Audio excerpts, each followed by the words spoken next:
Hi, I'm Dr. Tammy Nelson. Welcome to Relationship TV. We have a very special guest today, the Reverend Dr. Beverly Dale. She's a sex-positive ordained clergy who's working with 2,000 years of erotophobia in the church, countering all that resistance, shall we say, to erotic sex-positive energy. She is amazing, the work that she's doing. We are so blessed to have her here with us today on Relationship TV. Thank you so much for joining us. Oh, what a wonderful introduction. I'm glad to be here. Well, thank you. Thank you for the work that you're doing. You are doing some amazing work in the world, training sexologists as well as seminarians to be more sex positive, to talk about eroticism. Tell us what you're doing and what has intrigued you about this work and made you such a voice of reason and a voice of sexuality in the world. Well, somebody has to do it, and I love a challenge, okay? That's a challenge, taking on the church. Well, yes, it is a challenge, and it needs to be done because people are hurting by the toxicity of what one person talks about, the unholy trinity of guilt, fear, and shame. And that's been prevalent throughout much of the church history, not in the very earliest parts, but later. And that has to be named because it is not good for women's sexuality, and it's certainly not good for couples when that permeates the relationship. So, and unfortunately, we find that our trained, academically prepared clergy still don't get the sexuality training in their own seminaries, even though many in the church go to their pastors as the first person if they're having relationship difficulty or sexual difficulty. That makes so and they're much not sense. prepared. Yeah. Unfortunately. And then the sexologists who are trained in the secular world, this wonderful studies and research about the body and sexual response and relationships, they don't get anything to help them deal with the toxicity in Christianity in their training either. So the plan is to get them in the same room together so they can teach one another. Wow. Pastors and seminarians need to know more about the body and sexual response and the incredible diversity out there. And then sexologists need a way to reframe positive Christian message so that you're not undermining people's faith, but you are kind of extracting that stuff that doesn't have to be there, that's just been put there by a sex-phobic church, unfortunately. So that's what I'm doing. I've never heard of anyone doing this work before. It's amazing. The fact that you can, first of all, make sex a talk-aboutable thing in the church and with the seminarians and the people that you're training, as well as really, honestly, with the sexologists who have pretty much, in their own way, out of fear and perhaps their own experiences, just put it in a box and said, well, we're just not going to talk about it because Catholics, Christians, whatever, there's too much guilt and shame. So just detach from your church in order to be sexual, in order to get in touch with your sexuality or to heal. But we have to talk about it. We have to talk about it because the traditional Orthodox way of looking at relationships is patriarchal, for one thing. And you get into the machismo that's supported by much of the church, and that's not good for relationships, for sexual satisfaction and contentment in marriages or in relationships. So it's not good. You cannot ignore that. And I find it fascinating that training in the church, they don't talk about sex at all. Yeah. Still, even in today's day and age. Well, more and more, you'll find the more mainline, the progressive seminaries, they will cover maybe gays and lesbians and maybe a tad bit on trans issues, but not polyamory, not the diversity of sexual practices and alternative sexual communities out there. You know, there's a lot that's just never covered. even, the last class I did with a seminary, I brought in a sex worker talking about the ministry, if you will, that she does with her clients. Wow. And the non-sexual sex work that she does. Oh my goodness. Oh my God. They were floored, just floored. Oh, I but can't imagine. that kind of work needs to happen so that pastors who are concerned about sexual justice in their communities know that how to advocate for sex workers who are being hurt a lot by a lot of the current legislation and so forth. Yeah, to be good Christians. There you go. It's all about love. It's about love and expressing love in a way that that honors the other person as an equal and that celebrates pleasure. Why would we celebrate love from pleasure and bliss? We should live that. Right, and isn't it all from the same place? Yeah. My Bible verse for that is in John 10:10. Jesus said, "I come to give you life in all of its abundance." Now, maybe you can have an abundance without any sexual expression, but I would prefer to think that it includes a sensual life and a sexual life that is what we want to have. Yeah, not just wine and food. Right. Or heaven in the sweet by and by. How about right now in our relationships? I love that. I love that you're so inclusive of relationships and relationships of all kinds. In a way, the relationship with the church, the relationship with sex and whoever your partner happens to be. I mean, you're really honoring all relationships. Sure. Not being exclusive of people who still want to honor their Christianity and their relationship with their church. Mm-hmm. It's about love. It's about love. In fact, all of the major faith traditions, it's about love and loving your neighbor. How do we live it?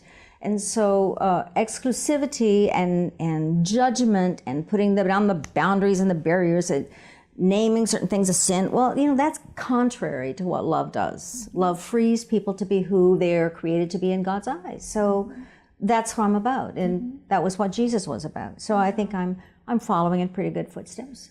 You're really personally, for me, changing a lot of my ideas about the church, because I always joked around and said I was a recovering Catholic.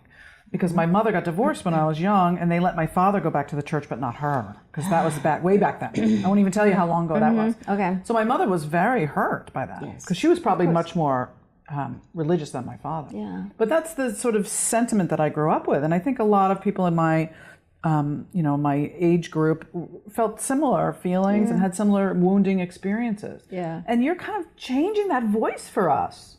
I mean, you are a voice of real connection instead of exclusion and frustration. Well, it's going back to what Jesus was about. Jesus was a different way of being a leader in his community and seeking out people who didn't fit the boxes that people wanted to be put in or were put in. So that's where my starting point. Now, at some point, several hundred years later, men who were well-placed, high status, thoughtful, intellectual men who were also misogynistic, began writing what Jesus was about. This was hundreds of years later. Not that they knew him personally, of course they did not. And so it was those church writings and those church fathers that developed the misogyny and it was already a patriarchal world. So that's what the church took to be its norm about how we should be in our intimate relationships. Unfortunately, not the Jewish culture, which was a little more liberative than the Greco-Roman world was at the time, and not the person of Jesus or his teachings, but instead the church fathers who, God bless them, they had wonderful ideas in many spiritual ways, but when it came to women or when it came to the body or pleasure, not so much. So do you think that's changing at all in that world? Not just for you, but do you think there's other people doing that work in the world to change it more into a feminine, friendly environment? There's certainly, as women in the Protestant tradition get in positions of leadership, they're calling into question the patriarchal understandings of the ministry and so forth. And there are different models of ministry that's not top down. And certainly Christianity is grappling with what it is to be sexual minorities. The whole LGBT folks is certainly up in the air about how do we broaden our vision of what the gospel is and justice is to include everybody. So that's happening.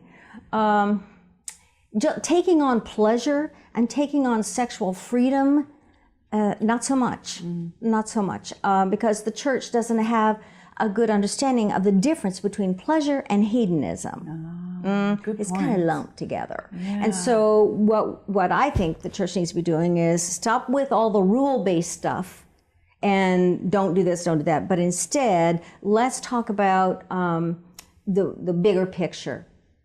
So what could you tell some of our listeners and viewers who are working with people in relationships that might be healing from some of that emotional injury or their sexual injury or their past, or they're in a relationship now and struggling with some of these issues around religion and sex? What piece of advice might you give them? A sex professional who's doing the work. Yeah, like a sex therapist or a relationship therapist or a clinician, couples therapist. It's my opinion, I don't have research on this, it's my opinion that people who cling to a sex-negative, rule-based religion that is eρωτophobic and sex-phobic of all kinds has a very mean God and a judgmental God. And so I think a sex professional can go at it from the angle of, well, what kind of a God do you have that would support your abuse of power or, disrespect or whatever is going on in that relationship, to challenge that a little bit. And of course, to remember that religion is supposed to be about love. And I find in that love an egalitarianism. So you can call on those faith principles and those wonderful ways of looking at how to be human and how to be in good relationships, and call those up and remind people that's what your religion is about. And that'll get us to a justice-centered religion as opposed to a rule-based one. To remind people that that's what it's about. Yeah. And I think therapists and counselors would be helpful, and educators, to remember that there's the church, the long church, misogynistic church history, but then there's also people's spirit and what calls the best part of themselves out. And the God that is within will sometimes whisper wonderful, affirming words of liberation to us that we may not have heard from the priest or from our church. And that's where we go, because that's where we'll find some wisdom about how to be in a relationship and how to heal. And that's a good direction for any couples who are out there maybe struggling in their own relationship. Right. Yeah.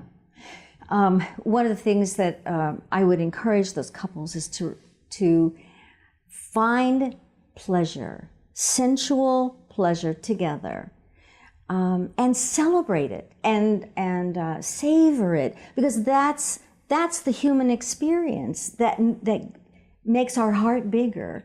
And when our heart expands, we love more, and we can share more of ourselves.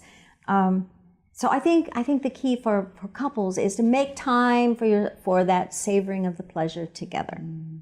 And of course, we have to understand that there can't be any kinds of power over stuff happening. You got to get rid of the manipulation and the game playing, just so we can be equal in this relationship and do what's good for us. I love that you're giving people permission to create pleasure in their relationship. I think that's going to be healing for a lot of people out there to just to hear that and to see you say that. It's powerful. Well, let me just talk about Bible here, because they're going to say, oh, that minister is not really, no, not really. And I'm going to say the critics of Jesus criticized him for having too much fun.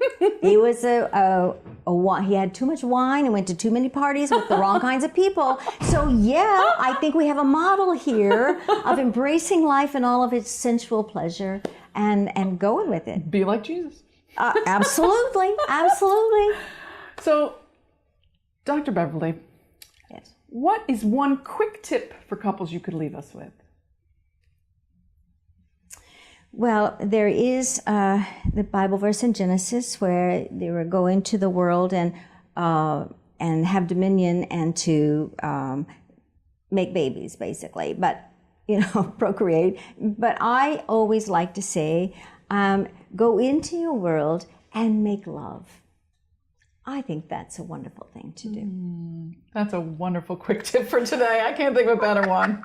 I love that one. Thank you. You're very welcome. Reverend Dr. Beverly Dale. Rev Bev. Rev Bev.